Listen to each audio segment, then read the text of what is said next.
آپ کے اس اقدام کی ہم حمایت کرتے ہیں، بھرپور حمایت کرتے ہیں، لیکن مطالبہ یہ کرتے ہیں کہ ہماری سنی جائے، ہمارا مشورہ، ہماری رائے شامل کی جائے اس مسئلے کے اندر۔ ان مافیاز کی وجہ سے اسلامیہ یونیورسٹی بہاولپور جیسے واقعات ہوتے ہیں، کوئی استاد اس واقعے میں ملوث نہیں نکلا، سیاسی جماعتوں کے نمائندے شامل ہیں، ریٹائرڈ ججز شامل ہیں، علماء کرام شامل ہیں۔ اگر اس ملک کے اندر ڈیموکریسی چلے گی، اس ملک کے اندر استحکام آئے گا، تو وہ سب سے پہلے استحکام تعلیمی نظام کے اندر آئے گا۔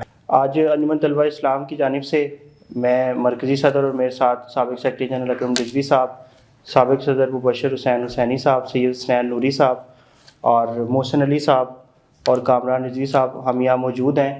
حالیہ دنوں میں آپ کے علم میں آیا ہوگا کہ چیف جسٹس قاضی فائز عیسیٰ صاحب نے اسٹوڈنٹ یونینز کا معاملہ ٹیک اپ کیا ہے، تو ہم ڈیجیٹل میڈیا کے دوستوں کے توسط سے ان تک یہ اپنا میسج پہنچانا چاہتے ہیں کہ حضور والا، آپ ہماری یہ آواز سنیں، آپ جو اپنا فریم ورک ہمیں دینا چاہتے ہیں، کچھ طلبہ نمائندوں کو بھی اس میں شامل کریں۔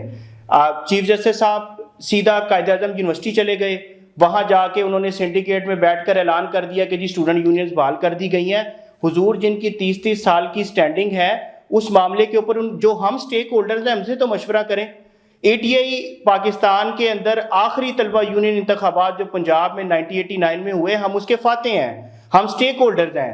آپ نے اسٹوڈنٹس نمائندوں کو اس کمیٹی میں شامل ہی نہیں کیا، دائیں بائیں سے لوگ اٹھا کے اس کمیٹی میں شامل کر دیے گئے جن کا کوئی سٹیک ہی نہیں ہے۔ تو اس معاملے کے اندر ہمارا چیف جسٹس صاحب سے دست بستہ مطالبہ ہے کہ اسٹوڈنٹ یونینز ناگزیر ہیں، ان کو بحال ہونا چاہیے، بالکل اپنی اصل شکل میں بحال ہونا چاہیے۔ ہاں، اس کے اندر اصلاحات لائی جانی چاہیے، ریفارمز آنی چاہیے سارے کلچر میں، تاکہ یونیورسٹیز کے اندر ایکسٹریمزم کا کلچر نہ آئے، وہاں پہ اصلاح کلچر انٹروڈیوس نہ ہو، اور ہماری یونیورسٹیز جو ہیں وہ اچھا ایجوکیشنل انوائرمنٹ کریٹ کر سکیں۔ اس کے لیے یہ ہے کہ جو آپ کمیٹی فریم کر رہے ہیں، اس کے اندر طلبہ نمائندوں کو شامل کریں، طلبہ تنظیموں کو شامل کریں۔ ہم اپنا سٹیک رکھتی ہیں الحمدللہ، ہمیں اگنور نہ کیا جائے۔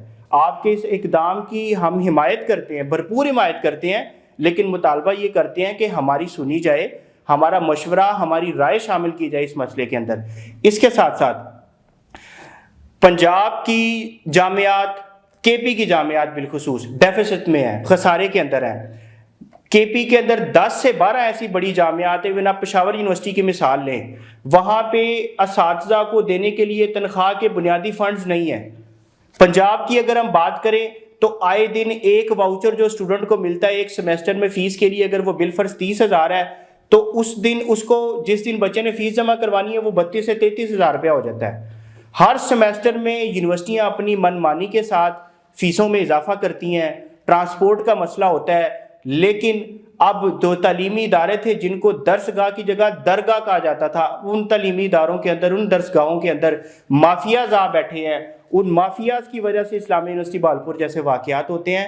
ان مافیاز کی وجہ سے جب پیچھے سے لیگ پولنگ ہوتی ہے، پولیٹیشنز ان ہوتے ہیں، تو جامعات کا نام بدنام کیا جاتا ہے۔ میں یہ پوچھنا چاہتا ہوں کہ کہاں ہے وہ وفاقی وزیر جو اس وقت بڑے جذبے کے ساتھ اور بڑے جذباتی ہو کر یہ پوچھا کرتے تھے کہ اسلامیہ یونیورسٹی بہاولپور واقعے کی جوڈیشل انکوائری کروائی جائے۔ آج اس واقعے میں نہ کوئی استاد اس واقعے میں ملوث نہیں نکلا۔ اس کے بعد جو 45-50 ہزار طلبہ کو شدید ذہنی اذیت کا شکار کیا گیا ہے، ان طلبہ کے والدین کو جو ذہنی اذیت کا شکار کیا گیا ہے، اب ان کا کیا ہوگا؟ اسلامیہ یونیورسٹی بہاولپور واقعے کی رپورٹ کہاں گئی؟ اب اس میں جو بے گناہ اساتذہ ہیں، جو طلبہ کو ذہنی اذیت کا شکار کیا گیا، بس وہ معاملہ وہیں پہ دب کر رہ گیا۔ ہم یہ چاہتے ہیں کہ ان یونیورسٹیز کے اندر سے آپ دیکھیں ایک سینڈیکیٹ ہے، اس سینڈیکیٹ کے اندر سیاسی جماعتوں کے نمائندے شامل ہیں، ریٹائرڈ ججز شامل ہیں، علماء کرام شامل ہیں، لیکن جو طالب علم ہے، جو اسٹوڈنٹ ہے، جو براہ راست سٹیک ہولڈر ہے اس سارے معاملے کا، وہ سینڈیکیٹ کے اندر شامل نہیں ہے۔ یہ زیادتیاں تعلیمی نظام کے اندر ہمارے ساتھ جو کی جا رہی ہیں اب تک طلبہ تنظیموں کے ساتھ، ان زیادتیوں کو بند کیجیے۔ اگر آپ سمجھتے ہیں کہ اس ملک کے اندر ڈیموکریسی چلے گی، تو ڈیموکریسی کا سب سے پہلے ان کو تعلیمی اداروں میں بحال کریں۔ ایک 18 سال کا ووٹر اپنا نمائندہ منتخب نہیں کر سکتا، لیکن وہ 18 سال کا ووٹر جو ہے وہ بیرون ملک سے آنے والے اربوں خربوں کرپشن چارجز لگے ہوئے مجرم کو یہاں ووٹ ڈال سکتا ہے، لیکن اپنے اسٹوڈنٹ لیڈر کو یہاں ووٹ نہیں ڈال سکتا۔ اتنے ظلم اور زیادتی کی بات ہے۔ کہیں تبدیلی کے نعرے ہیں، کہیں پہ کوئی اپنے کرپشن چارجز والا بندہ یہاں پہ پاکستان میں آتا ہے، پھر چوتھی دفعہ وزیر اعظم بننے کے لیے میاں صاحب آگے ہیں. طالب علم اس ملک کے 60% ان کو تو ووٹ ڈالنے کے اہل ہیں، لیکن کالج یونیورسٹی کے اندر اپنا نمائندہ منتخب کرنے کے اہل نہیں ہیں. اگر اس ملک کے اندر ڈیموکریسی چلے گی، اس ملک کے اندر استحکام آئے گا، تو وہ سب سے پہلے استحکام تعلیمی نظام کے اندر آئے گا، ایجوکیشن سیکٹر میں استحکام آئے گا. آپ اکانومی کی بات کرتے ہیں کہ اس وقت اکانومی ڈی ریل ہے، میں سمجھتا ہوں اس وقت اس ملک کا ایجوکیشن سسٹم ڈی ریل ہے. جب تک وہ اسٹرینتھن نہیں ہوتا، آپ اکانومی کیسے اسٹرینتھن کر سکتے ہیں؟ یونیورسٹیز کے اندر اتنی لینڈ ہے، 1800 1600 ایکڑ لینڈ ہے، وہاں پہ اندر شادی ہالز بنے ہوئے ہیں. کیا کبھی کسی نے پوچھا کہ ان کے فنڈز کہاں جاتے ہیں؟ وہ اسٹوڈنٹس کے اوپر کیوں نہیں لگتے؟ اس کے لیے ٹرانسپورٹ کا بندوبست کیوں نہیں کیا جاتا؟ نئے ڈپارٹمنٹس کو اسٹرینتھن کیوں نہیں کیا جاتا؟ وہ فنڈز جو ہیں وہ وائس چانسلر صاحبان ان کو با اختیار کر دیا گیا، نہ ان سے کوئی پوچھنے والا، اوپر ان کے سیاسی افراد ہیں. خدارہ اس ملک کے تعلیمی نظام کو بچانے کے لیے اپنا کردار ادا کیجئے. اس ملک کے اندر جو پرامن طلبہ تنظیمیں ہیں، اس لیے ہم انجمن طلبہ اسلام کی بات کر رہے ہیں کہ ان کا وجود پاکستان کے تعلیمی اداروں میں اس لیے ناگزیر ہے کہ یہ ایک پرامن طلبہ تنظیم ہے. آپ نے دیکھا کہ ماضی کے اندر آپ صرف اسٹوڈنٹ یونینز کے اوپر یہ ٹیگ لگایا جاتا ہے کہ یہ تشدد کرتے ہیں تعلیمی اداروں میں، یہ مار لڑائی جھگڑے کرتے ہیں.